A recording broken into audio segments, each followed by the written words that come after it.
चलिए, तो आज की क्लास में एसएससी का जो हमने नंबर सिस्टम स्टार्ट किया था उसका एक टॉपिक होता है, वो आज हमें स्टार्ट करना है। अच्छा, इस चैप्टर में काफी बड़ा चैप्टर है ना, इसके अंदर बहुत सारे टॉपिक आते हैं, पर हमें एक एक करके समझ रहे हैं सारे।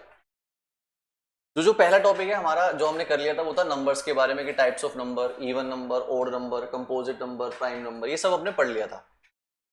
आज जो हम पढ़ने वाले हैं वो है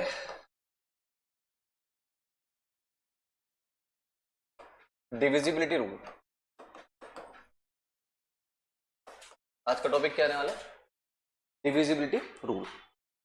ठीक है, आज हम ये सीखेंगे कि किसी भी नंबर को देख के हम कैसे डिसाइड करेंगे कि ये किससे डिकटेगा। ठीक है, वो जानेंगे। जब हम पहले समझ लेंगे पूरी चीजों को, फिर आप आराम से कॉपी कर लेना। ठीक है, चलिए सबसे पहले मैं बात करता हूं यहां पर।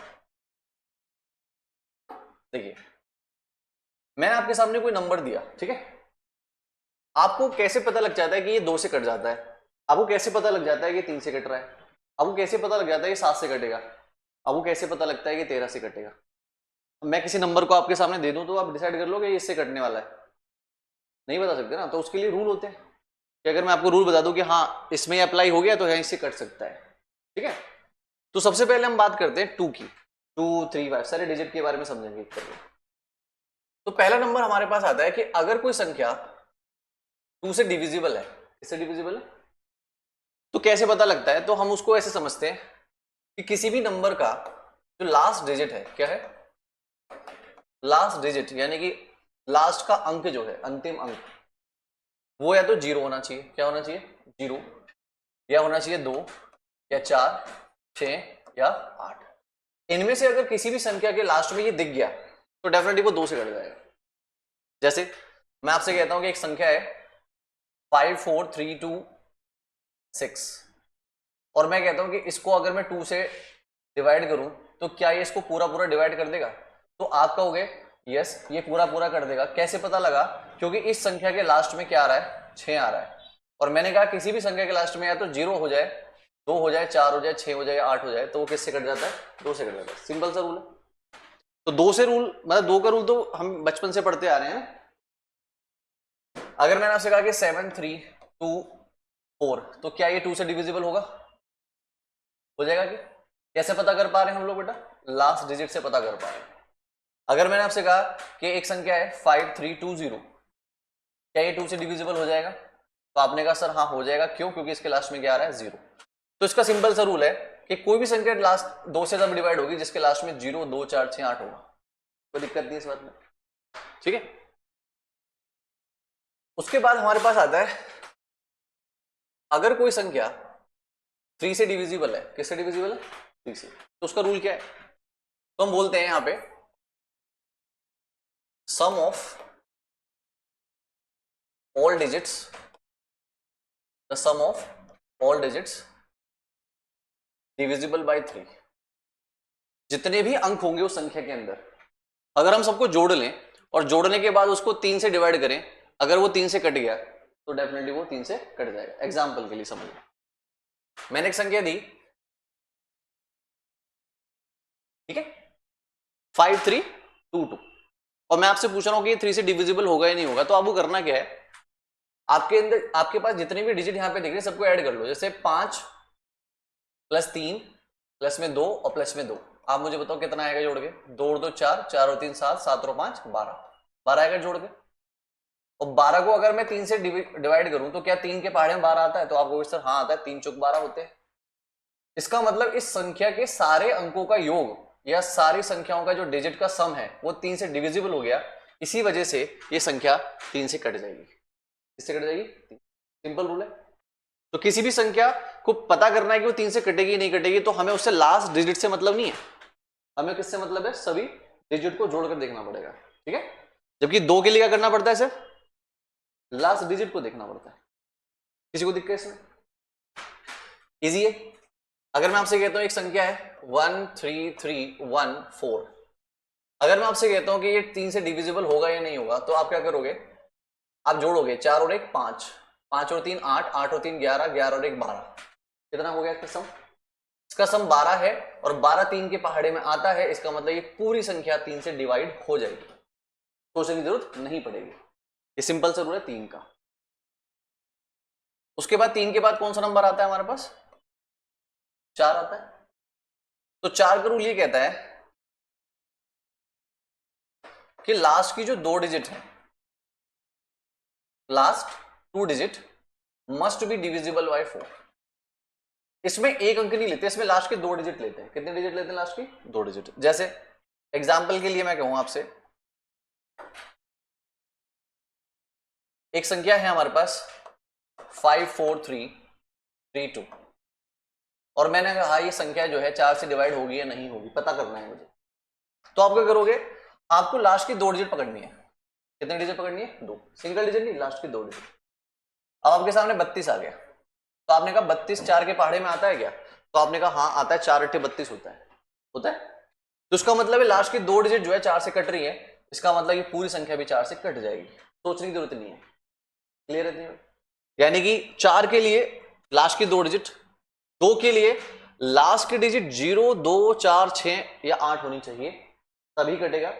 3 के लिए हमें लास्ट डिजिट से मतलब नहीं है, हमें सबका सम चाहिए। क्या चाहिए हमें? सबका सम।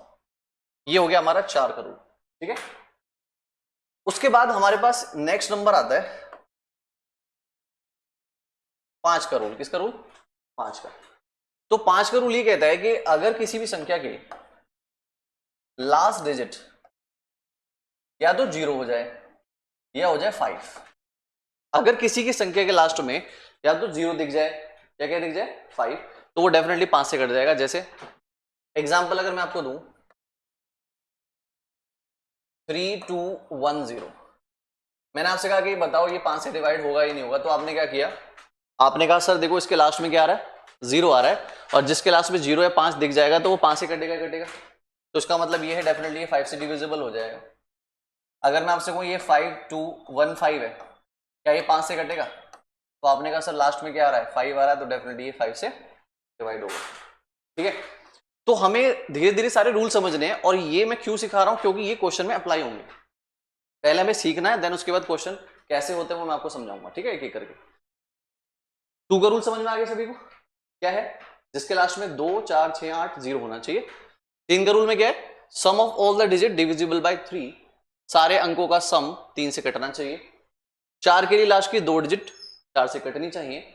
5 के लिए लास्ट डिजिट क्या होनी चाहिए? 0 या 5 होनी चाहिए, ठीक है। नेक्स्ट चीज में देखेंगे तो 5 के बाद कौन संख्या आती है हमारे पास? 6 आती है। क्या आती है? 6। तो 6 का रूल ये कहता है कि अगर कोई संख्या 2 का और 3 का दोनों का रूल फॉलो कर रही है, विच फॉलो 2 and 3 रूल, अगर 2 और 3 का रूल किसी संख्या पे अप्लाई हो जाता है तो डेफिनेटली वो 6 से कट जाती है। जैसे मैंने आपके सामने एक संख्या दी एग्जाम्पल के लिए 5 4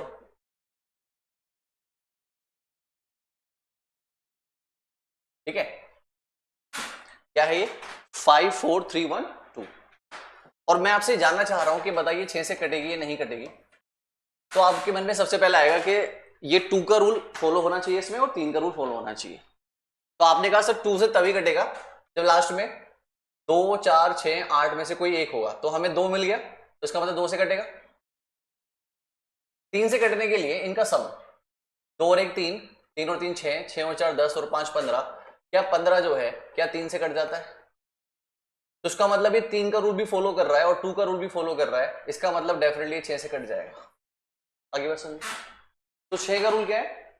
जो 2 और 3 दोनों को अप्लाई करके देख सकते हैं, ठीक है, 2 और 3 दोनों का लग जाए, तो वो 6 का अपना कोई रूल नहीं है, ठीक। उसके बाद यहां पे कुछ संख्या है, जैसे कि एक संख्या आपको पता लगेगी 7, एक संख्या 11 और एक संख्या 13, इनके रूल जो है सबसे अलग है ना, तो इनको सबसे बाद में डिस्कस करेंगे हम लोग, ठीक है। 7 11 और 13 को अभी हमने 6 को ले लिया, 2 को ले लिया, 3 को ले लिया, 4 को, 5 को और 6 को। अब 7 को अभी अवॉइड कर रहे हैं, अभी किसको ले रहे हैं हम लोग? 8 को ले रहे हैं। किसको ले रहे हैं? 8, ठीक है। अगर मैं जानना चाह रहा हूं कि 8 का रूल क्या है, तो 8 का है कि लास्ट की जो 3 डिजिट्स है, कितने डिजिट्स,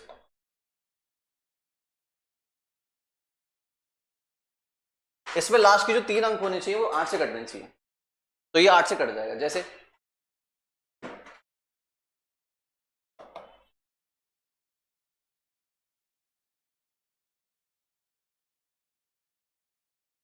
ये संख्या है कोई 53248, मैं आपसे जानना चाह रहा हूं कि ये 8 से कटेगा नहीं कटेगा।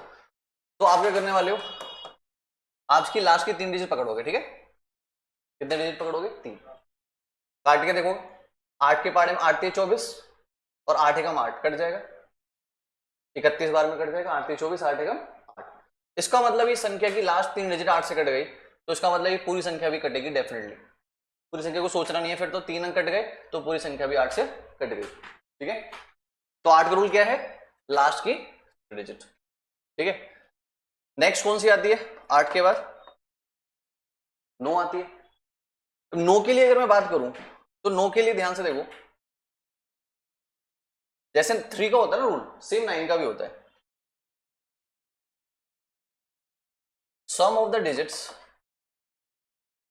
द डिजिट डिविजिबल बाय 9, वहां पे सभी डिजिट का सम किससे डिवाइड होना चाहिए, 3 से, और यहां पे सभी डिजिट का सम किससे डिवाइड होना चाहिए, 9 से होना चाहिए। 9 के पहाड़े में आना जरूरी है, लेकिन इसका एक स्पेशल केस भी है, वो भी आपको समझाऊंगा मैं भी। ये बहुत स्पेशल है 9 नंबर, ठीक है, इसको ज्यादा समझना अच्छी तरीके से। मैंने यहां पे नंबर दिया, मैंने आपसे पूछा कि ये नंबर जो है क्या किससे कट जाएगा, 9 से कट जाएगा। आपको करना क्या है, इनके डिजिट को जोड़ना है। तो 6 और 3 कितने हो गए, 9, 9 और 4 13, 13 और 5 कितने हो गए, 18, कितने हो गए, और 18 9 से कट जाता है ना, तो इसका मतलब ये संख्या 9 से कट जाएगी। ये तो हो गया सिंपल रूल। लेकिन इसका एक रूल और होता है, जैसे 5 4 6 3 है, अगर मुझे जानना है कि ये 9 से डिवाइड है या नहीं है, तो मैं क्या करेंगे, आपको ना जोड़े बनाने हैं। क्या बनाने, जोड़े, पेयर बनाने हैं, और ऐसे पेयर बनाने जिनको जोड़कर अगर 9 बन गया, क्या बन गया, 9, तो डेफिनेटली 9 से कट जाएगा। जैसे अगर बात करूं तो 6 और 3 कितने होते हैं, अगर इस पेयर का सम 9 बन गया तो इसको हटा दो, ठीक है। 5 और 4 कितने होते हैं, 9, इसका भी पेयर 9 बन गया, हटा दो। इसका मतलब कोई भी ऐसा पेयर नहीं रह गया जो सिंगल रह गया हो, सभी पेयर को जोड़ जोड़कर 9 बनता जा रहा है, तो ये डेफिनेटली 9 से कट जाएगा। यानी कि 9 से कोई भी संख्या तभी कटेगी जिसमें सारे डिजिट को जोड़कर 9 बन जाए। क्या बन जाए, ऐसी कोई भी पेयर होने चाहिए जो 9 बना रहे हो। क्या बना रहे हो, कोई छूटना नहीं चाहिए। जैसे फॉर एग्जांपल अगर ये होता 5 4 6 3 1 होता, तो आप कहते सर 5 और 4 9 बन गया, हटा दिया, 6 और 3 9 बन गया, हटा दिया, लेकिन एक तो बच गया, तो ये 9 से नहीं कटेगा। तो डेफिनेटली ये 9 से नहीं कटेगा। क्लियर है बात, 9 से कटने के लिए सबका 9 बनना बहुत जरूरी है। ये हो गया 9 का रूल, ठीक है। ये हो गया 6 का, ये 8 का और 9 का। मुझे बताओ यहां तक किसी को कोई डाउट है, 2 3 4 5 6 7 11 13 का अलग है केस, 8 और 9। अब नेक्स्ट नंबर कौन सा रह गया, बताओ, 10 रह गया ना। 10 का बड़ा सिंपल है, लास्ट डिजिट मस्ट बी 0। आखिरी नंबर संख्या का आखिरी जो डिजिट है वो 0 होनी चाहिए, बस क्या होनी चाहिए, बस क्या करना है, जैसे मैंने लिखा, क्या ये 10 से कट जाएगा, तो कुछ नहीं सोचना, लास्ट में 0 आ रहा है ना, बस कट जाएगा, बस 0 दिख जाए तो 10 से कट जाएगा। तो 10 का तो कोई डिफिकल्ट नहीं है ना। नेक्स्ट क्या आता है, 11। 7 11 13 का अलग भी है और 11 का अपना एक स्पेशल भी है। तो 11 का रूल ये कहता है कि इसमें, जैसे एग्जांपल समझाता हूं थोड़ा सा, मैंने आपके सामने एक नंबर लिया, ये नंबर लिया 1331, और मैंने आपसे पूछा कि 11 से कटेगा या नहीं कटेगा, मुझे जानना है। तो सबसे पहले आप क्या करोगे, आप ये देखोगे, यहां से स्टार्ट कर लो, ठीक है, 1 से, आप इस नंबर को लोगे तो आप इसके साथ वाले को छोड़ दोगे, फिर अल्टरनेट नंबर लोगे, यानी कि आपको एक छोड़ के एक नंबर लेना है और फिर ना जोड़ना है। जैसे एक है तो एक में क्या ऐड होगा, 3। अब 3 में अगला नंबर है ही नहीं तो ऐड होने की जरूरत नहीं, तो यानी कि 3 और 1 कितने हो गए, 4। ठीक है, फिर ये नंबर बचे, ये नंबर लिया तो इसको अगले को छोड़ दो तो फिर ये वाला आ गया, तो इनको जोड़ो कितना आया, 4। जो भी अल्टरनेट नंबर है उन्हें अलग जोड़ना है, बाकी अल्टरनेट को अलग जोड़ना है और फिर उनका डिफरेंस निकालना है। डिफरेंस मतलब अंतर निकालना है। अगर इसका अंतर 0 आ गया, क्या आ गया, 0, या आ गया 11, क्या आ गया, या कोई भी मल्टीपल आ गया 11 का, जो 11 के पहाड़े में आता हो, जैसे 22, 33, 11, 33, 11 चुक 44, 11 के पहाड़े में आने वाली कोई संख्या या तो यहां बन रही हो, या फिर 0 बन रहा हो, या फिर 11 ही बन रहा हो, तो ऐसे केस में वो संख्या किससे डिवाइड हो जाएगी, 11 से डिवाइड हो जाएगी।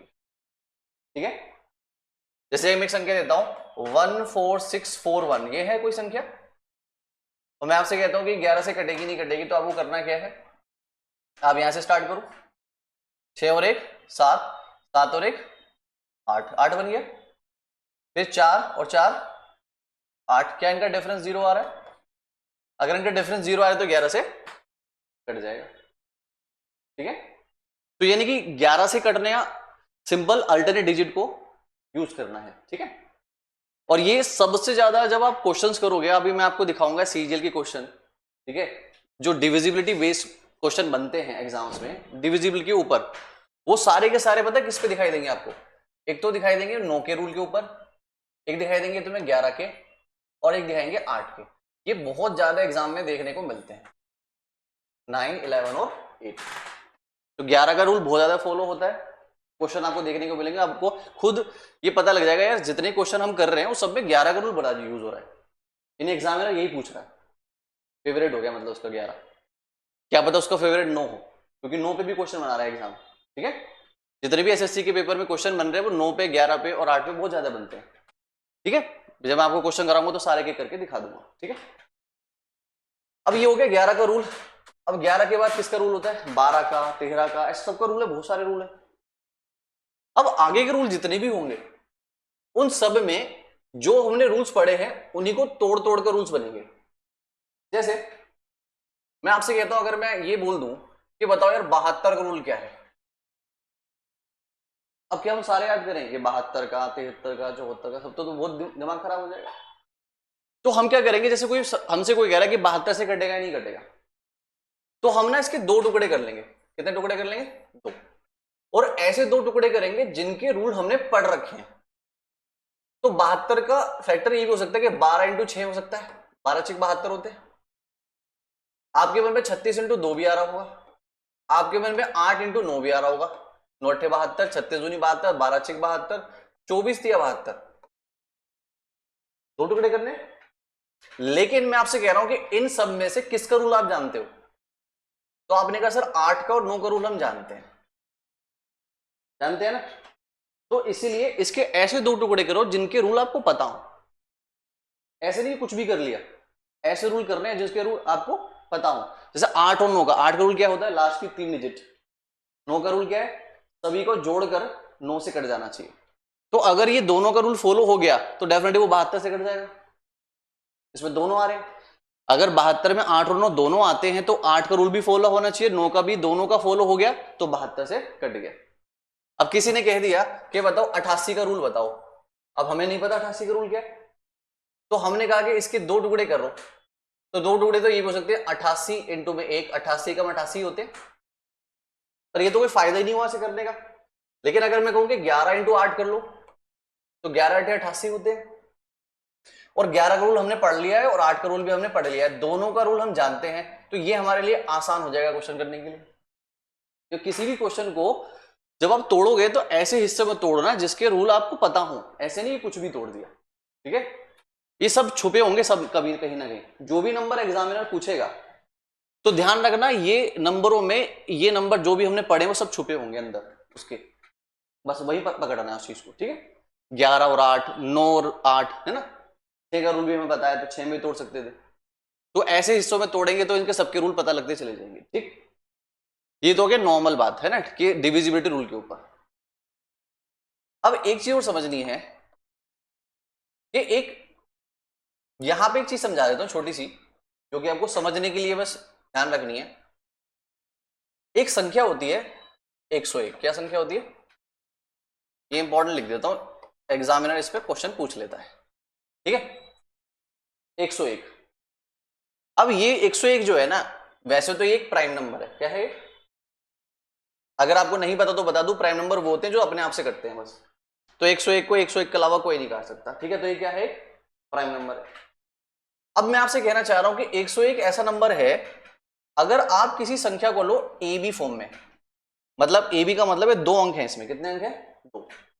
अगर आप कोई भी 2 अंकों की संख्या लेते हो और उसको मल्टीप्लाई मैं आपसे कहूं 101 से कर दीजिए, तो आपको ना पेन उठाने की जरूरत भी नहीं पड़ेगी। आपको करना क्या है, ये जो संख्या है इसको रिपीट कर देना है। क्या कर देना है? ये हमारा आंसर आ जाएगा। एग्जाम्पल देता हूं मैं आपको छोटा सा। जैसे मैंने आपसे कहा कि एक संख्या है 34। क्या है? इसको मैंने कहा 101 से मल्टीप्लाई करो। तो मैंने आपसे कहा अगर कोई संख्या 2 अंकों की है तो ये 101 क्या करता है, उस संख्या को रिपीट कर देता है। मतलब पहले वही आएगी, अगली बार भी फिर दोबारा से वही लिखी जाएगी। इसका मतलब इसका आंसर होना चाहिए 34 34। होना चाहिए कि नहीं होना चाहिए? ये इसका रूल है कि जब भी किसी संख्या को 101 से मल्टीप्लाई करोगे तो रिपीट हो जाएगी। अगर मैं आपसे कहता हूं कि 43 है, इसको मैं 101 से मल्टीप्लाई कर दूं, क्या आना चाहिए बताओ? 43 43। कितना इजीली हो जाएगा। और मैं वेरीफाई कर देता हूं, 101 की मल्टीप्लाई अगर मैं 34 से करता हूं तो आप ऐसे करोगे, 4 एकम 4 4 0 0 4 एकम 4 3 एकम 3 3 0 0 3 एकम 3, ये हो गया 4, ये हो गया 3 और ये हो गया 4 और ये 3। बताओ क्या आंसर वही आ रहा है? रिपीट तो हो रहा है। तो हमें समझ में आ गया कि किसी भी संख्या को 101 से मल्टीप्लाई करोगे ना, लेकिन कंडीशन है कि वो 2 डिजिट की होनी चाहिए। कितने डिजिट की होनी चाहिए? अगर मैं आपसे कहता हूं यहां पे 56 लिखा हुआ है, 101 से मल्टीप्लाई करना है, तो क्या आप आंसर दे सकते हो? कितना आएगा? 56 56। तो 101 क्या है? मैजिकल नंबर है और एग्जामिनर इस पे क्वेश्चन बनाता ही बनाता है 101 पे, ठीक है। अब आपके मन में एक क्वेश्चन आ रहा होगा भैया, अगर 3 डिजिट हो जाए तो क्या होगा? किसी के मन में आया डाउट कि 3 डिजिट होंगे तो क्या करेंगे? अगर मैं आपसे कहता हूं कि हम यहां पे 3 संख्या ले रहे हैं, तो वहां पे 101 की जगह फिर 1001 होना चाहिए। क्या होना चाहिए? अगर संख्या यहां पे 3 अंकों की है तो यहां पे 101 को रिप्लेस करने की क्या आएगा? 1001। तो ये भी सेम काम करता है, ये तीनों को रिपीट कर देगा। मतलब 532 आएगा पहले, फिर दोबारा से क्या आएगा? 532। ये हमारा आंसर हो जाएगा। समझ गए बात? बीच में एक जीरो बढ़ जाएगी बस।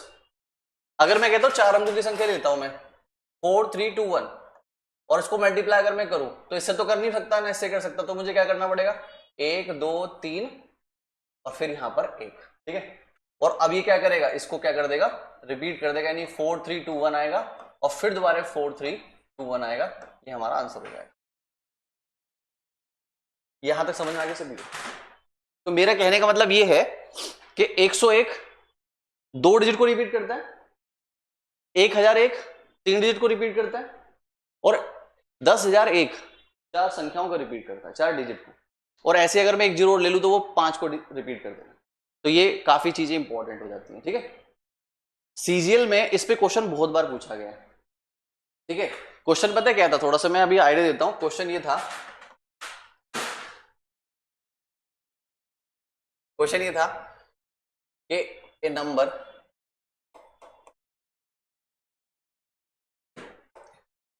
Is in the form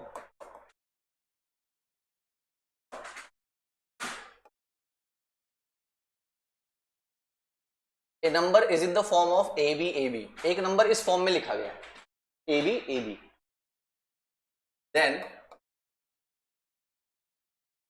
it must be divisible by. तो बताइए किससे डिवाइड होगा? और ऑप्शन दिए हुए थे ऐसे करके,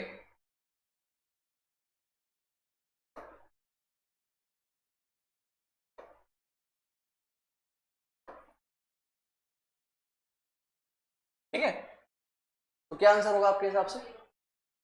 मैंने बोला कि एक संख्या ए बी और ए बी की टर्म में लिखी हुई है, तो बताइए ये संख्या इनमें से किससे डिवाइड हो जाएगी।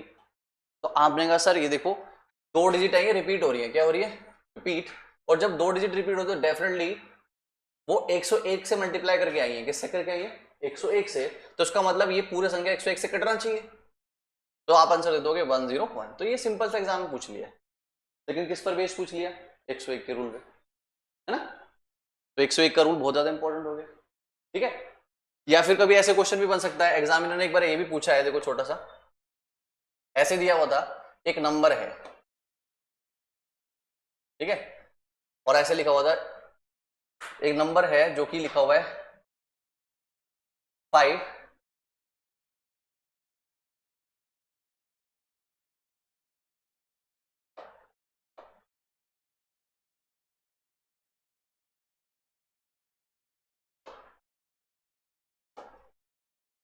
देखो एक नंबर मैं लिख देता हूं यहां पे 53xy 53xy। मैंने ना यहाँ पे नंबर डिजिट जो है छुपा दिए, उनकी जगह xy लिख दिया, और मैंने ये बोल दिया कि a number is in the form of 53xy and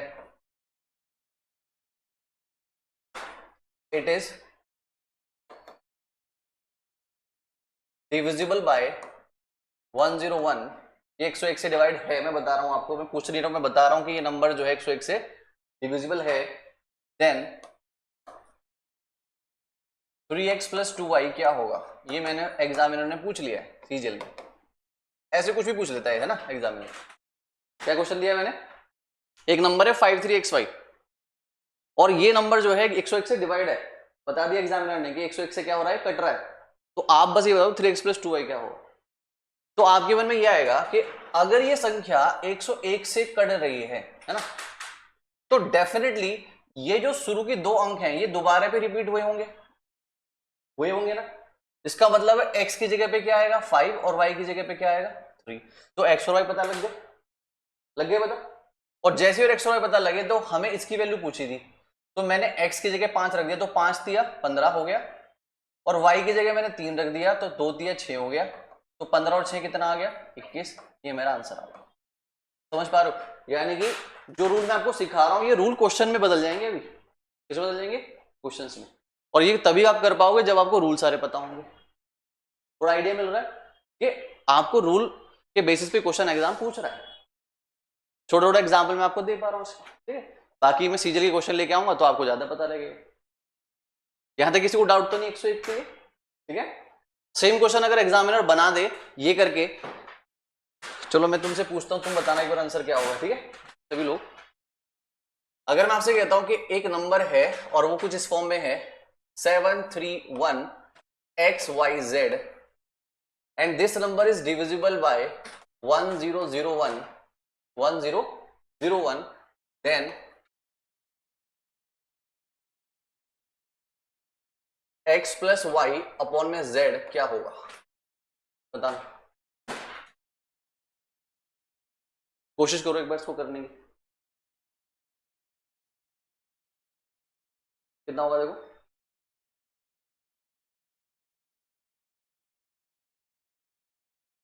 एक नंबर है 731xyz और डिविजिबल है 1001 से, तो मैं आपसे पूछ रहा हूं x plus y upon z क्या होगा, 10 होगा। बिल्कुल इजी है।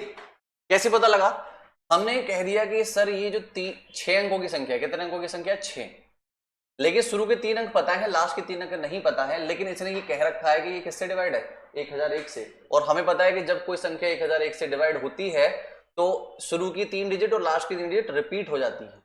इसका मतलब है यहाँ पे डेफिनेटली 7 और 3 1 रहा होगा। क्या रहा होगा 7 3 1। तो आप कंपेयर कर सकते हो कि x की वैल्यू 7 है, y की वैल्यू 3 है और z की वैल्यू कितनी है 1। तो आपसे मैं पूछ रहा हूं x plus y upon z बताओ, तो x की जगह आप 7 रखोगे, y की जगह आप 3 रखोगे और z की जगह 1 रखोगे, तो आपका ऊपर आएगा 10 और नीचे आएगा 1, और नीचे आप 1 लगाओ या मत लगाओ कोई फर्क नहीं पड़ता, तो आपका आंसर क्या होगा सिर्फ 10 हो गया। ठीक है, इजी था क्वेश्चन, लेकिन इजी इसलिए क्योंकि तुम्हें भी कॉन्सेप्ट पता लग गया। अगर ये कॉन्सेप्ट ना पता हो तो ये डिफिकल्ट क्वेश्चन है। बच्चे सोचेंगे कैसे करेंगे भाई, हमें तो पता नहीं एक्स वाई जेड क्या हो सकते हैं, वो बहुत सारी पॉसिबल वैल्यू निकालता रह जाएगा। ठीक है ना, तो रूल पता होना बहुत जरूरी है क्वेश्चंस को सॉल्व करने में। यहां तक मुझे लग रहा है किसी को डाउट नहीं होना चाहिए। कहां तक? 101 के रूल में, ठीक है। अगर मैं इसी 9 का रूल जो मैंने अभी सिखाया है, अगर मैं 9 का रूल पे क्वेश्चन बना दूं आपके सामने, तो देखो एक क्वेश्चन मैं यहां पे बनाता हूं आपके सामने कि एक नंबर लेता हूं, ठीक है, और नंबर लेता हूं मैं यहां पे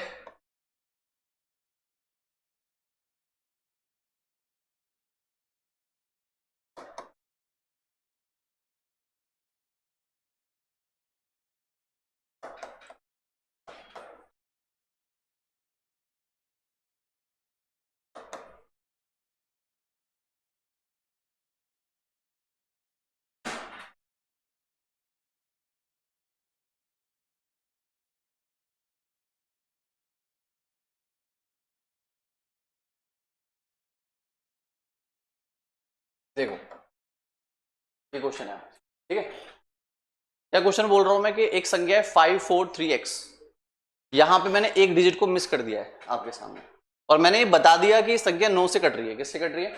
9 से कट रही है। बस आपको ये बताना है कि x की मिनिमम वैल्यू क्या पॉसिबल हो सकती है। छोटे से छोटा मान मैं क्या रखूं जो 9 से कट जाए? x की जगह पे ऐसा क्या मान रखूं मिनिमम, मिनिमम मतलब छोटे से छोटा, उससे नीचे कोई नहीं पॉसिबल है, ठीक है। तो वो क्या आंसर होगा? 6 होगा। कैसे पता लगाया हम लोगों ने? हमने 9 का रूल अपनाया। हमने कहा कि अगर ये बोल रहा है कि ये संख्या 9 से डिविजिबल है, तो इसके सारे अंकों का योग 9 होना चाहिए। क्या होना चाहिए? 9। या फिर कह सकते हैं कि 9 के पहाड़े में आना चाहिए। क्या आना चाहिए? 9 के पहाड़े में। तो मैं जोड़ता हूं 5 और 4, 9 और 3 12, कितना हो गया? और प्लस में रह गया x। प्लस में क्या रह गया? x। इनको जोड़ के 12 आ गया, इसको जोड़ के x आ गया। ये तो जोड़ नहीं सकता इसके अंदर। अब मैं आपसे कहना चाह रहा हूं कि बताओ मैं यहां पे क्या रखूं x की जगह पे जो ये संख्या है वो 9 के पहाड़े में आ जाए। सपोज करो आपने उठा के रखा 2। क्या रखा? अगर 2 रखोगे तो 12 और 2 14 हो जाएगा। क्या 14 9 के पहाड़े में आता है? इसका मतलब ये ऑप्शन तो गलत हो गया। x की जगह पे 2 नहीं आ सकता, क्योंकि x की जगह पे वही आएगा जिससे जो वैल्यू बनेगी वो 9 के पहाड़े में आती हो, है ना। अगर मैं 15 रख दूं तो 15 और 12 27 हो जाएगा। क्या हो जाएगा? 15 और 12 कितना हो जाएगा? 27। क्या 9 के पहाड़े में आता है? 9 तिया 27 आता है 9 के पहाड़े में। ये हो सकता है करेक्ट। फिर मैंने 6 रखा। क्या रखा? तो आपने कहा सर 12 और 6 18, 12 और 6 18, तो ये भी 9 से कट रहा है। पर मुझे बताओ x की 2 वैल्यू पॉसिबल हुई, एक तो 6 और एक कौन सी वैल्यू है? 15। ये 2 वैल्यू पॉसिबल है, लेकिन मैंने क्या पूछी है?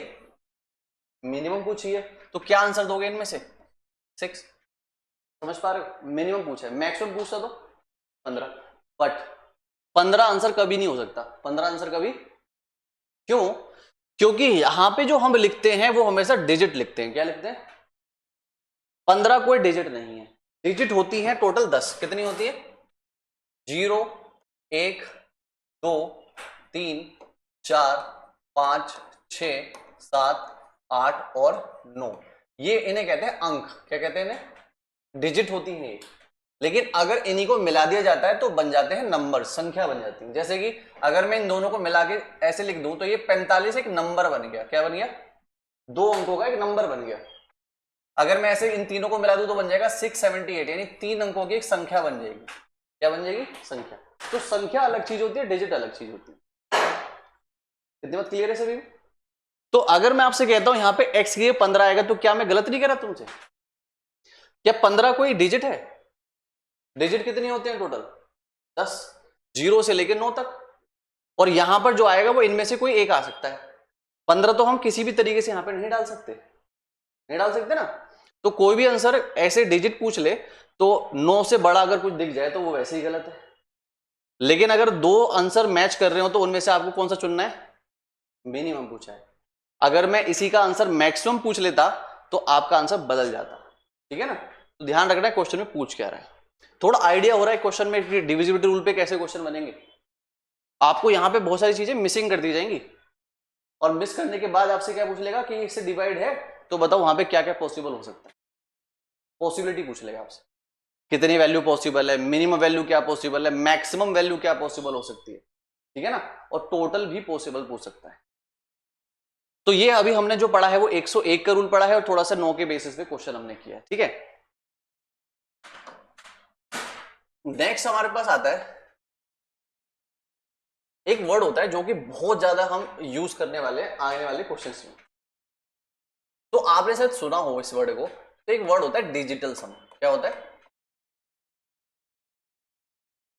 सुना है किसी ने? तुम में सुना है?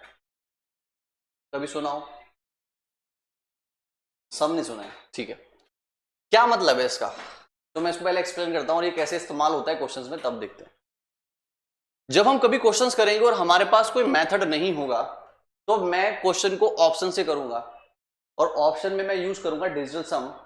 और वो आपको भी अप्रोच लगानी सीखनी है कि किसी भी क्वेश्चन का आंसर हम लोग बिना सॉल्व करे डिजिटल सम से कैसे कर सकते हैं, ये कैसे लगता है, हर क्वेश्चन में अप्लाई कैसे हो जाता है, ठीक है। तो मैं आपको सिखाना चाह रहा हूं कि देखो, जब हम किसी भी सॉल्यूशन को करते हैं या फिर किसी भी हल को करते हैं या किसी भी कैलकुलेशन को सॉल्व करते हैं तो उसमें दो साइड होती है। एक होती है लेफ्ट साइड जिसको हम सॉल्व कर रहे होते हैं, और जब उसको सॉल्व करने के बाद जो वैल्यू आती है वो हमारी राइट साइड में आती है कि नहीं आती? जैसे मैं आपसे कहता हूं कि 17 की मल्टीप्लाई आप 17 में कर दो। किस में कर दो? 17 में कर दो। तो आपका आंसर जो आएगा 17 इंटू 17 होता है 289। क्या होता है? 289। एक एक करके समझेंगे ना ये सारे। 17 को 17 से मल्टीप्लाई करने पे कितना आता है? 289। ये आपके पास जो इधर लिखी हुई है ना, इसको बोलते हैं लेफ्ट हैंड साइड, LHS, ठीक है। और जो इधर वैल्यू आई है उसको क्या बोलते हैं हम लोग? RHS, right hand side. अब मैं जानना चाह रहा हूं कि मैं क्या करता हूं, जो पहला नंबर है इसमें जितनी भी डिजिट है उनको ऐड कर लेता हूं, क्योंकि यहां पे लिखा है सम। क्या लिखा है? सम का मतलब होता है योग, यानी जोड़ना, ठीक है। ये हटा देना, योग मतलब सम। तो मैं क्या करता हूं, 7 और 1 को जोड़ता हूं तो कितना आएगा? 8 आएगा। 7 और 1 को जोड़ो, कितना आएगा? 8 आएगा। जोड़ दिया इन दोनों। तो ये हो गया इसका सम और ये हो गया इसका सम। तो इस सम को बोलते हैं डिजिटल सम। क्या बोलते हैं? डिजिटल सम। अब 8 और 8 मल्टीप्लाई में है क्योंकि बीच में साइन किसका है?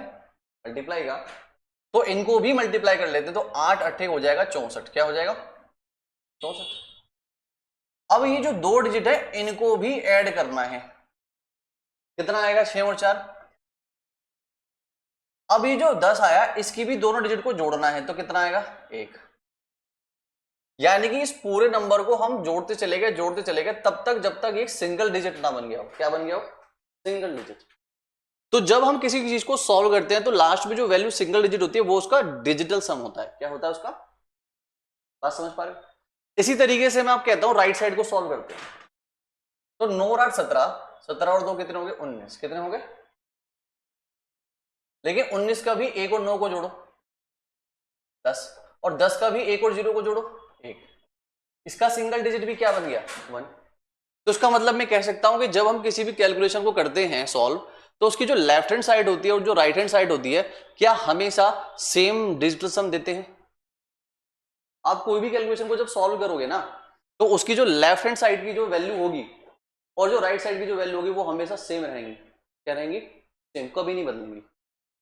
यानी हम जब किसी क्वेश्चन को सॉल्व कर रहे होंगे और कैलकुलेशन हमें लगेगा बहुत डिफिकल्ट हो गई तो हम उसको सॉल्व नहीं करेंगे, हम सबका क्या निकाल लेंगे? डिजिटल सम निकाल लेंगे और ऑप्शन से मैच कर लेंगे, और जिसका डिजिटल सम इससे मैच कर गया तो हम मानेंगे वही आंसर करेक्ट है। क्यों? क्योंकि LHS और RHS का जो डिजिटल सम होता है वो हमेशा सेम रहता है। क्या रहता है? तो इसीलिए जब हम अपने क्वेश्चन का डिजिटल सम निकालेंगे तो हम उसे मैच किससे करेंगे? आंसर से। तो आंसर का डिजिटल सम भी वही रहना चाहिए जो हमारा लेफ्ट साइड का है। अगर ऐसा हो गया तो वही ऑप्शन करेक्ट लगा देना, बस सीधा, सोचना नहीं कुछ भी। समझ पा रहे हो बात को? ये होना जरूरी है। आपको बहुत सारे एग्जांपल दे सकता हूं मैं, जैसे कि यहां पर आपके मन में हो गया, आपने एक छोटा सा एग्जांपल दे दिया, और भी एग्जांपल में फिट बैठेगा ये। आप चलो बताओ कोई संख्या दो मुझे, बताओ कोई भी मन में आ रही हो कोई संख्या, 2 डिजिट 3 डिजिट कोई भी। 39 किससे मल्टीप्लाई करूं बताओ उसको? 39 से कर दूं? ठीक है, 39 से कर दिया मैंने इसको। अब क्योंकि आप जानते हो कि इसका स्क्वायर हमें करना है, 39 का स्क्वायर करना है, कितना होता है? तो भाई देखो 50 से कितना कम है ये, अगर हम 50 का रूल भी अपनाए तो हम निकाल सकते हैं, नहीं तो 39 की 39 से मल्टीप्लाई भी कर सकते हैं। नहीं तो 9 का स्क्वायर होता है 81, जिसका हासिल लगा 1, 9 3 27, 27 का डबल होता है 54, 54 और 8 होता है 62 का हासिल 6, 3 3 9 6 15, तो इसका आंसर होता है 1521। क्या होता है बेटा?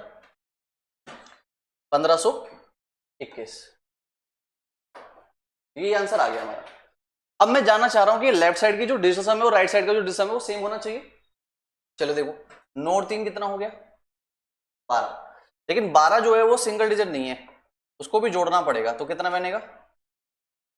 यानी यहां से डिजिट सम 3 बना, ये भी कितना बनेगा? 9 और 3 12, 2 और 1 3, और 3 को 3 से मल्टीप्लाई कर दू, 3 दिया 9, तो फाइनली सिंगल डिजिट 9 बनी। क्या बनी? ठीक है, यहां पे देखते हैं 2 और 1 3, 3 और 5 8, 8 और 1 9, क्या यहां पे सिंगल डिजिट 9 बन रही है? तो ये हमें ये प्रूव हो गया ना कि जब हम किसी भी क्वेश्चन को सॉल्व करते हैं तो उसका जो LHS होता है उसका डिजिटल सम हमेशा आंसर के डिजिटल सम के बराबर होता है, कभी नहीं बदलेगा। अगर बदल गया तो आंसर गलत है, ठीक है ना? ऐसा कभी पॉसिबल ही नहीं हो सकता कि बदल जाए वैल्यू, ठीक है? तो डिजिटल सम समझ में आ रहा है? ये तो मैंने इनटू का केस बताया, किसका बताया? ये डिवाइड वाला केस थोड़ा अलग होता है, प्लस में भी अप्लाई होता है, ये माइनस में भी अप्लाई होता है, ये मल्टीप्लाई में भी अप्लाई होता है, ये डिवाइड में भी अप्लाई होता है।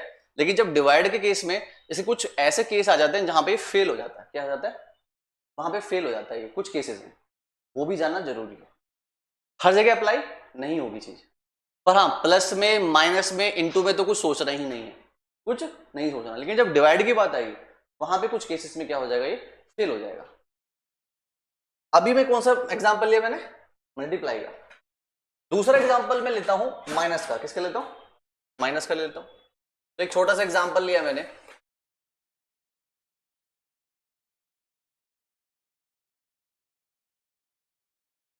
ये दो संख्याओं को घटाना है मुझे, ठीक है? तो कितना आएगा एक बार चेक कर लेते हैं। 11 में से 2 गए 9, ठीक है, 2 में से 2 गया 0, 3 में से 3 गया 0, और 5 में 2 गए 3, 3009 आ गया। कितना आ गया? यही बैठेगा 3009। अब ये हमारा लेफ्ट साइड है, वो हमारी राइट साइड है। चेक करते हैं कि क्या यहाँ पे भी अप्लाई हो रहा है नहीं हो रहा है। 5 और 4 9, 9 और 3 12, 12 और 1 13, 13 जो है वो अभी 2 डिजिट का नंबर है, इसको भी जोड़ना पड़ेगा, यानी कि 3 और 1 कितना करना पड़ेगा? 4, सिंगल डिजिट 4 आ गई। 2 और 2 4, 4 और 3 7, 7 और 2 कितना हो गया? 9, कितना हो गया? 9। अब मुझे यहां पे माइनस करना है, क्या करना है? माइनस। अब आपके मन में आ रहा होगा 4 में से 9 घटाएंगे तो माइनस का 5 बचेगा। क्या बचेगा? लेकिन ऐसा कभी मत करना, ठीक है? नेगेटिव मत लाना डिजिट को, नेगेटिव को कभी नहीं लाना। तो फिर कैसे पॉजिटिव लाए? तो आपके मन में कभी भी ऐसा आ जाए कि 4 में से 9 तो घट नहीं सकता, नहीं तो माइनस में आ जाएगा, तो आप इसको 4 ना मान के ना इसके साथ 1 लगा लेना। क्या लगा लेना? 1। तो मान के चलना 14 में से 9 घटाना है, तो 14 में से 9 का कितना बचा? 6। बात समझ पा रहे हो? हमें ना कभी भी नेगेटिव नहीं चाहिए आंसर, हमें से क्या चाहिए? पॉजिटिव। अब आपके मन में क्यों ले लिया एक हमने, है ना? यार देखो बचपन में हमने सीखा था कि जैसे 5 4 3 1 को अगर मैं 2 3 2 2 से माइनस करूंगा तो क्योंकि एक में से 2 तो घटता नहीं था, तो एक क्या करता था? अपने नेबर वाले पड़ोस से अपना 1 ले लेता था, 11 बन जाता था। क्या बन जाता था? तो 11 में से 2 घटते थे। सिमिलरली 4 में से 9 नहीं घट सकता, तो ये अपने पड़ोस से कितना ले लेगा? 1 ले लेगा, 14 बन जाएगा। सॉरी यहां पे 5 होगा, ठीक है, गलती से मैंने लिख दिया 6। कितना होगा? 5 होगा, ठीक है? कोई दिक्कत इसमें किसी? लेकिन लेना कैसे है? नेगेटिव नहीं लेना है, नेगेटिव नहीं लेना है। अब हम बात करते हैं राइट साइड में क्या हुआ, है ना? मैंने सही घटाया कि मुझे लग रहा है गलत घटा दिया है। 5 4 3 1 में से अगर मैं घटा रहा हूं 2 3 2 2, है ना? तो कितना आया था? 11 में से 2 गया 9, 2 में से 2 गए 0, 3 में से 3 गए 0, और 5 में 2 गए 3। सही बैठ रहा है ना? सही बैठ रहा है। यहां पे सही जोड़ा हमने। 5 और 4 9 और 3 12, 12 और 1 13, 13 का 3 और 1 4 बन रहा है। यहां कहां पर? हाँ 4 में 3 है, ये तो 1 आना चाहिए ना यहाँ पे, वही मैं कह रहा हूँ कुछ गलती हो रही है यहाँ पे, 0 नहीं आएगा। क्या नहीं आएगा? क्योंकि यहाँ पे इसने से बोरो किया था तो इसके पास तो 11 हो गया था, इस पे 2 रह गया, 2 में से 2 गए 0, इसने अपने पास वाले से बोरो किया नहीं है, तो 4 का 4 है, 4 में 3 के कितने बचे? 1। तो ये नहीं आएगा आपका, ये वाला 0 हटा देता हूं मैं, तो हमारे पास आ जाएगा ये 3109। कितना आ जाएगा? 3109। तो यहां पे डिल्सम कितना बैठ रहा था? 5। इसको सॉल्व करते हैं, 3 और 1 4, और 9 और 4 कितना हो गया? देखो 9 और 1 10 और 3 13, और 13 का 3 और 1 कितना बनेगा? 4। कितना बनेगा? ठीक है, लेकिन यहां पे कितना बन रहा है? 5। अभी भी कुछ गलती हुई है। ऐसा कभी पॉसिबल ही नहीं हो सकता कि डिस्टेंस हमेशा लेफ्ट साइड को राइट साइड का अलग अलग आता है, ऐसा पॉसिबल नहीं है। 5 4 9 3 12 और 1 13 का 3 और 1 4, 3 और 2 5 और 2 7 और 2 9, 14 में से 9 गए 5। ठीक है, और यहां पर हमारा जो डिफरेंस बना था 11 में से 2 गए 9, 2 में से 2 गए 0, 4 में 3 गए 1, 5 में 2 3, 3 और 1 4, 9 और 4 13, 3 और 1 4 बन रहा है। ऐसा पॉसिबल नहीं होना चाहिए वैसे तो। एक दूसरा एग्जांपल लेते हैं, चलो ठीक है, एक दूसरा एग्जांपल लेते हैं, देखते हैं चलो इसको। यहां पे मैंने लिया 7 4 3 1, ठीक है, और यहां ले लिया मैंने 2 2 3 1, ठीक। तो अब मैं यहां पे देख रहा हूं कि सॉल्यूशन क्या आएगा, एक में से एक जाएगा घटा के पहले कितना आएगा? 0, 3 में से 3 जाएगा कितना आएगा? 0, 4 में से 2 जाएंगे तो 2, और 7 में से 2 जाएंगे तो 5, 5200 आएगा। कितना आएगा? 5200 आएगा। यहां पे देखते हैं डिस्टेंस कितना बन रहा है, 7 और 4 11, 11 और 3 14, और 1 15। अब 15 जो है ना, और यहां बन रहा है 2 और 2 4, 4 और 3 7, और 1 8, ठीक। अब मुझे बताओ यहां पे 15 में से 8 कितने बचे? 7। कितने बचे? 7। 7 तो वैसे भी सिंगल डिजिट है, नहीं तो मैं इसको ऐसे कर लेता था कि यहां पे 5 और 1 को ले लेता हूं, 6 बना लेता हूं। क्या बना लेता हूं? 6। देखिए 16 में से 8 घटाने पड़ेंगे फिर, है ना, हासिल लेने के बाद। तो वहां पे क्या करना है, यहां पे जब तक सिंगल डिजिट नहीं बनाना, जब तक फाइनल एक आंसर ना आ जाए। ये गलती हो रही है। क्या बताया मैंने आपको? यहां पे 5 और 1 6 नहीं बनाना, आपको पूरा डिल्सम जो बनेगा वो लिख दो एज इट इज, जो 15 बना था। कितना बना था? 15, और वहां पे कितना बना था? 8। तो कितना आंसर आ गया हमारा? 7। अब ध्यान से देखो, यहाँ पे 5 और 2 कितना बन रहा है? 7। बैठ रहा है सेटिस्फाई होके? हाँ हाँ, मैं वही समझा रहा हूं कि ये चीज जो गलती हुई वो क्या थी हमारे पास, हमने इसको सिंगल डिजिट बना लिया था पहले ही। बनाना तो सिंगल डिजिट ही है, लेकिन सबसे लास्ट में जब पूरा माइनस हो जाए। क्या हो जाए? माइनस। अगर मान लो उसको माइनस करके कोई 2 डिजिट बनती तो उसको हम सिंगल बना लेते। क्या बना लेते? सिंगल। तो उसका मतलब ये है कि अगर पिछले वाले क्वेश्चन में जाएं तो यहां पे क्या था? 13 ही मान के चलते इसको। क्या मान के चलते? 13। 13 में से हो गए 4, कितना था? 4, और वहां पे कितना बैठ रहा था? 3 और 1 4। सेटिस्फाई हो रहा था? क्लियर नहीं? तो यानी कि डिफरेंस वाले केस में आपको पहले पूरा डिजिट को सॉल्व करना पड़ेगा, देन उसके बाद आप डिस्टम ले सकते हैं। तो यानी कि माइनस में भी अप्लाई हो गया, इंटू में भी अप्लाई हो गया, अब बचा क्या? प्लस। किसमें बचा? प्लस।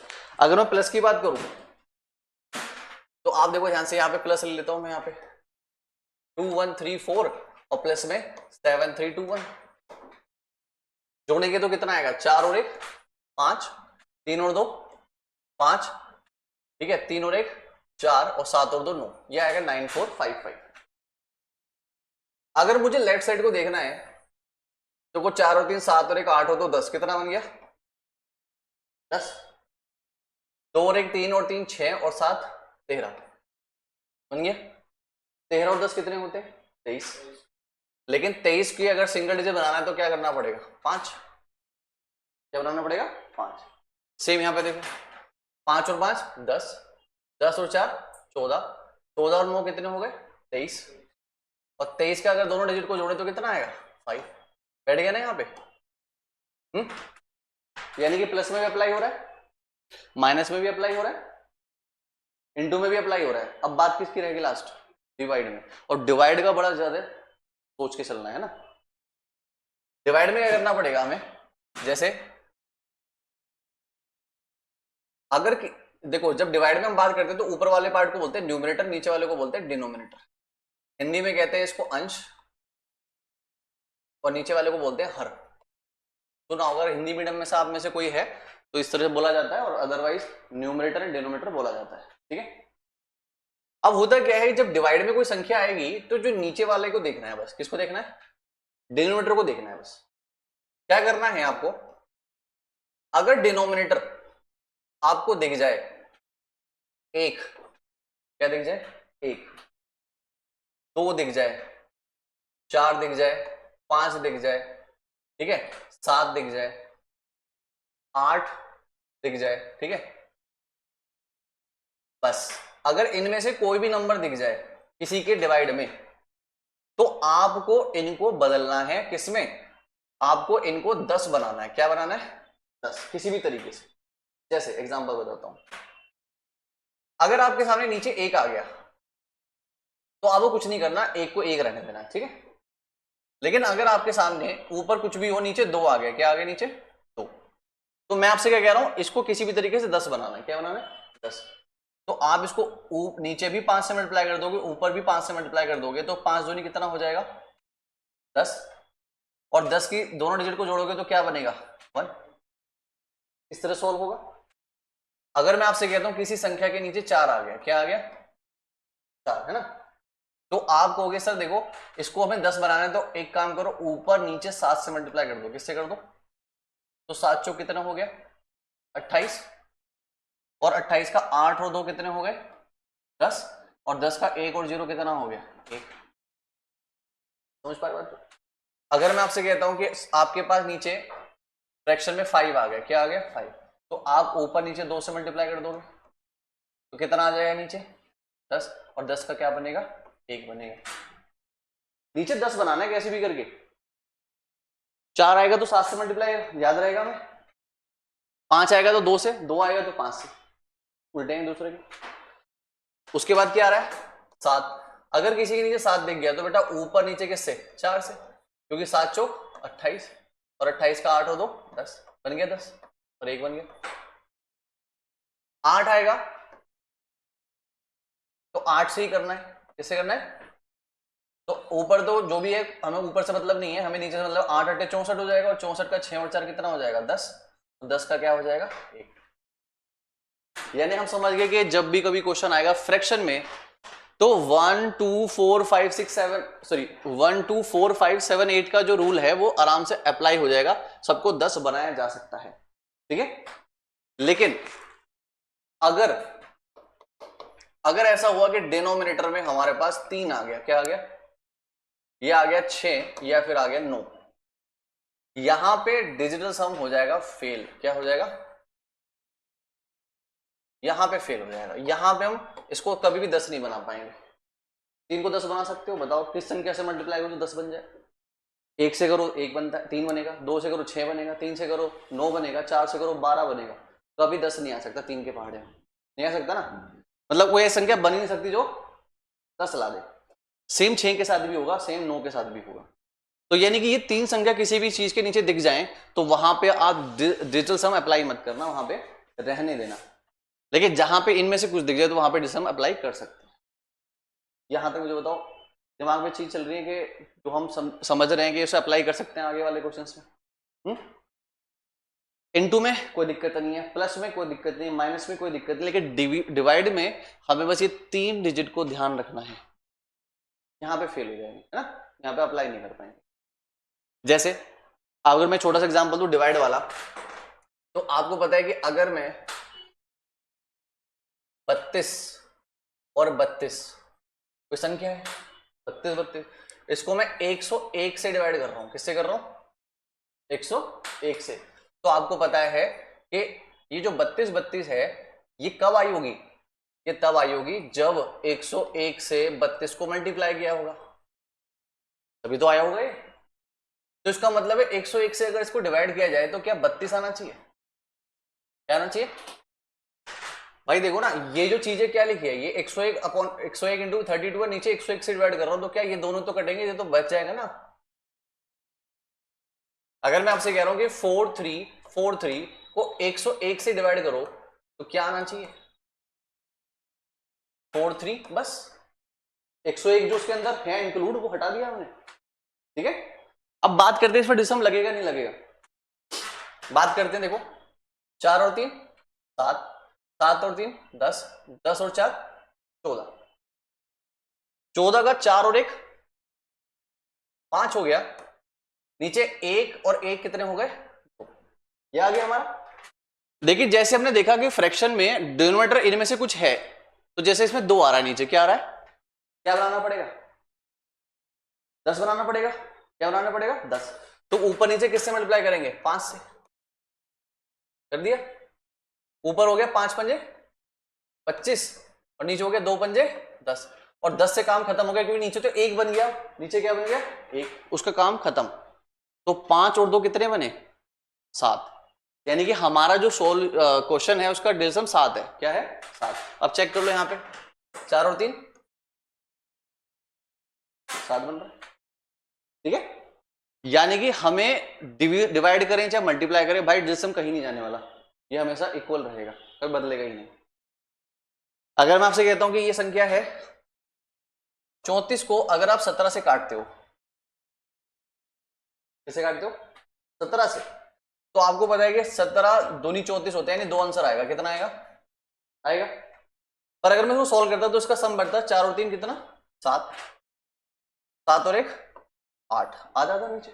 लेकिन नीचे अगर 8 आ रहा है तो बनाना क्या है 10, 10 बनाने के लिए इसको 8 से मल्टीप्लाई करना पड़ेगा, ऊपर भी और नीचे भी, है ना। 8 सत्ते 56, ऊपर 56 हो गया, नीचे कितना हो गया 64, 64 को देखना ही नहीं क्योंकि 10 बन चुका है, वो क्या बन चुका है 10, और 10 का मतलब 1 होता है, तो उसका मतलब 6 और 5 कितना हुआ 11, 6 और 5 11, और 11 का 1 और 1 2, और यहां भी कितना है 2 है। इसका मतलब ये हुआ कि भाई हम अप्लाई कर सकते हैं डिविजन को, डिवाइड में भी, मल्टीप्लाई में भी, सम में भी, डिफरेंस में भी। यहां तक मुझे बताओ इतना ठीक है, समझ में आ रहा है चीजें, हाँ कोई दिमाग ऊपर तो नहीं जा रही बातें, समझ में आ रही है ना। अभी मैंने क्वेश्चन ही लिए, अभी हम सिर्फ कॉन्सेप्ट सीख रहे हैं, क्या सीख रहे हैं, जब कॉन्सेप्ट हमारे दिमाग में आ जाएंगे क्वेश्चन हमारे लिए हल्का हो जाएगा, अप्लाई कर पाएंगे क्वेश्चन में, ठीक है। जब मैं वहां बोलूंगा कि डिसम लगा रहा हूं मैं, तो आपको समझ आ जाएगा डिसम क्या होता है। अगर मैं किसी क्वेश्चन में डिविजिबिलिटी रूल लगा रहा हूँ तो आपको क्लियर हो जाना चाहिए कि हाँ ये आपने सिखा दिया है, अब हम इसको अप्लाई कर सकते हैं क्वेश्चन में, ठीक है। यहां किसी को कोई डाउट है तो मुझे बताओ, कोई डाउट नहीं है कि कहां पे फेल हो सकता है, इन 3 संख्याओं में हो सकता है, अदरवाइज किसी में भी नहीं होगा, है ना। अगर किसी संख्या के नीचे 9 दिख जाएगा तो वहां पे तो फिर आपको ये सॉल्यूशन नहीं कर सकते, फिर तो आपको मेथड ही अपनाना पड़ेगा, जो शॉर्ट ट्रिक है वो हट जाएगी आपकी, ठीक है, क्वेश्चन जल्दी करने वाली। अब जैसे इस्तेमाल होता कैसे है ना, इस्तेमाल होता कैसे, क्वेश्चन कैसे पूछा जाता है जहां पे हम डिसम लगा सकते हैं।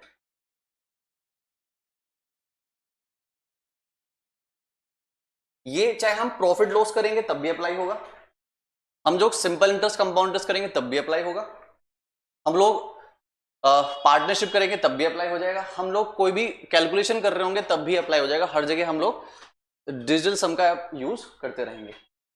और दूसरा एक तरीका होगा, उसको बोलेंगे यूनिट डिजिट, क्या बोलेंगे यूनिट डिजिट, उसका इस्तेमाल भी बहुत जगह होता है क्वेश्चन को जल्दी सॉल्व करने में, ठीक है ना। इकाई का अंक क्या होता है उसे, ये मैं आपको अभी एक छोटे से एग्जांपल समझा देता हूं बस, ठीक है।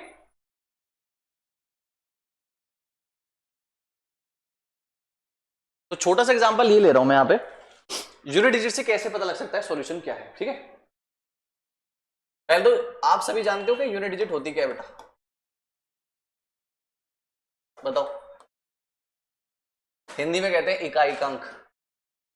जैसे मैं आपसे कह रहा हूं एक संख्या लिख रहा हूं मैं, इस संख्या का यूनिट डिजिट कौन है, क्या ये 1 यूनिट डिजिट है, हाँ बेटा बताओ। यही होता है ना यूनिट डिजिट, सबसे लास्ट में जो आता है वहीं से स्टार्ट होता है वो यूनिट डिजिट। उसके बाद जो दूसरा नंबर होता है उसे बोलते हैं टेंथ डिजिट, यानी दहाई का अंक, है ना। ये जो होता है वो 100 डिजिट होता है, यानी सैकड़ा होता है। उसके बाद जो ये नंबर होता है 1000, यानी कि 1000 होता है ना। इस तरह से लिखे जाते हैं। अब मैं कह रहा हूं कि इसका इस्तेमाल हम क्वेश्चन को सॉल्व करने में कैसे करते हैं, ठीक है। लेकिन आजकल क्या हो रहा है ना, एग्जामिनर भी थोड़े से ना चालाक हो रहे हैं, उनको पता लग गया कि बच्चे यूनिट डिजिट का इस्तेमाल करके क्वेश्चन को जल्दी सॉल्व कर देते हैं। तो आजकल वो क्या कर रहे हैं, ऑप्शन भी ऐसे दे रहे हैं जिनका यूनिट डिजिट जो है सबका सेम रहता है। क्या रहता है? तो वो मतलब जो बच्चे जहां तक पहुंचे थे उन्होंने पहले उसका हल ढूंढ लिया, पर फिर भी कई एग्जाम ऐसे हैं जो नहीं सोचते इतना, वहां पे हमारे लिए क्वेश्चन आसान हो जाता है। जैसे अगर मैं ऐसा कहूं कि 15 इंटू 17 को मल्टीप्लाई करो, ठीक है, तो आप कहोगे सर देखो दो तरीके हैं। आप इनको नॉर्मल मल्टीप्लाई करोगे तो कहोगे 17 का पहाड़ा पढ़ता हूं, 17 पंजे 85 का 5 हाथ से लगे 8 और 17 एकम 17, 17 और 8 हो गए आपके 25, यानी कि आपका आंसर 255 आ गया। क्या आ गया? 255 आ गया। अब मैंने इसको नॉर्मल मल्टीप्लाई करा ये बताया है ना। अगर हमारे ऑप्शन होते, चार ऑप्शन होते, एक होता 255, एक होता 254, एक होता 253, एक होता नन ऑफ दीज, इनमें से कोई भी नहीं। ये मान लो ऐसे आपके पास क्वेश्चन आ गया, तो आपको 15 और 17 की सॉल्यूशन करना था, तो आंसर बताना था। तो दो तरीके से बच्चे कैसे करते हैं, एक तो नॉर्मल मल्टीप्लाई करते हैं, पूरी पूरी आंसर ला देंगे और कहेंगे ये सही है। लेकिन हम लोग क्या कहते हैं, हम लोग ये कहते हैं कि भाई देखो पूरा मल्टीप्लाई मत करो, आप इसका इकाइकांक उठाओ और इसका भी इकाइकांक उठाओ, और देखो 7 पंजे कितना होता है? 35। क्या होता है? और 35 में लास्ट में क्या आ रहा है? 5। इसका मतलब है जो हमारा आंसर आएगा उसके लास्ट में डेफिनेटली 5 आएगा। तो हम फटाफट सॉल्व नहीं करेंगे, हम देखेंगे 5 इसी के लास्ट में, तो यही आंसर करेक्ट हो गया, सॉल्यूशन करने की जरूरत नहीं है। समझिए, यानी डिजिट का देखो, ये हम किसका इस्तेमाल कर रहे हैं? यूनिट डिजिट का। इसमें हम पूरा सॉल्व नहीं करते, सिर्फ लास्ट डिजिट से अनुमान लगा लेते कौन सा आंसर हो सकता है। मान लो कैलकुलेशन हो गया आपकी 321 और उसकी मल्टीप्लाई आपसे 1001 से है। किससे है? 1001 से।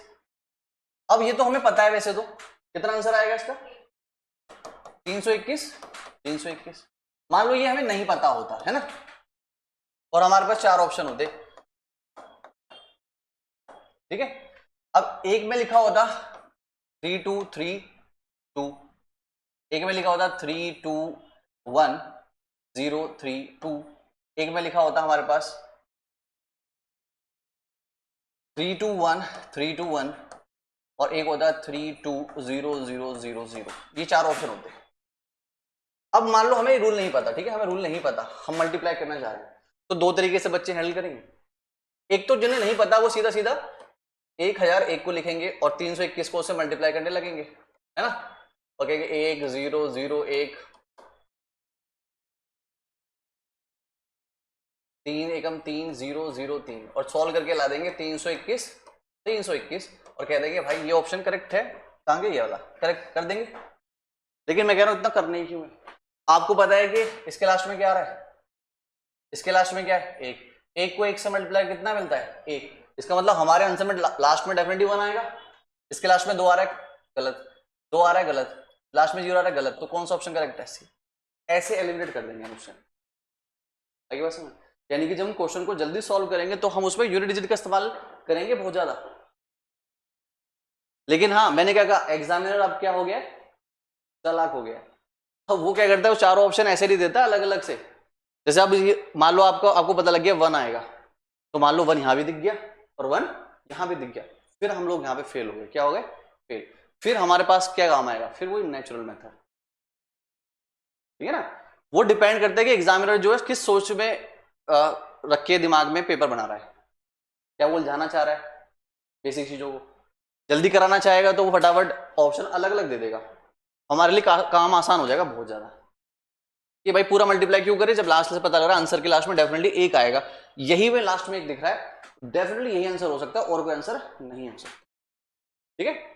लेकिन जहां पे 2 में कंफ्यूजन हो गई वहां पे ये चीज फेल हो जाती है, तो हम उसमें कुछ नहीं कर सकते, फिर हम लोग नॉर्मल मेथड से मल्टीप्लाई करना पड़ेगा, ठीक है। तो समझ पा रहे हो कि क्वेश्चन का इस्तेमाल कैसे कैसे करेंगे हम लोग क्वेश्चंस में? यूनिट डिजिट का भी इस्तेमाल करेंगे और डिजिटल सम का भी करेंगे। फॉर एग्जाम्पल अगर यही क्वेश्चन डिजिटल सम से करना होता, हमें नहीं पता इसका आंसर ये है, ठीक है, हमें नहीं पता, 2 और 1, 3 और 3, 1 और 1 2, है ना, 6 दूनी 12 का 2 और 1। हमारे क्वेश्चन का आंसर डिजिटल सम 3 है, हम पूरा मल्टीप्लाई नहीं करना चाह रहे, हम सिर्फ डिजिटल सम निकाल रहे, 3 आ गया। 3 और 2 5, 5 और 3 8, 8 और 2 10, 10 का तो 1 बनेगा। ऑप्शन गलत है, ये नहीं हो सकता, क्योंकि पता है LHS RHS का तो लिस्टम सेम होता है। 3 और 2 5 और 1 6 और 3 9 और 2 11, 11 का 1 और 1 2 होता है, नहीं बन रहा, बनना क्या चाहिए 3 बनना चाहिए। 3 और 2 ये भी गलत हो गया, 3 और 2 5 और 1 6 और 3 9 और 2 11 और 1 12, 12 का 1 और 2 कितना बैठता है 3, ये करेक्ट हो गया।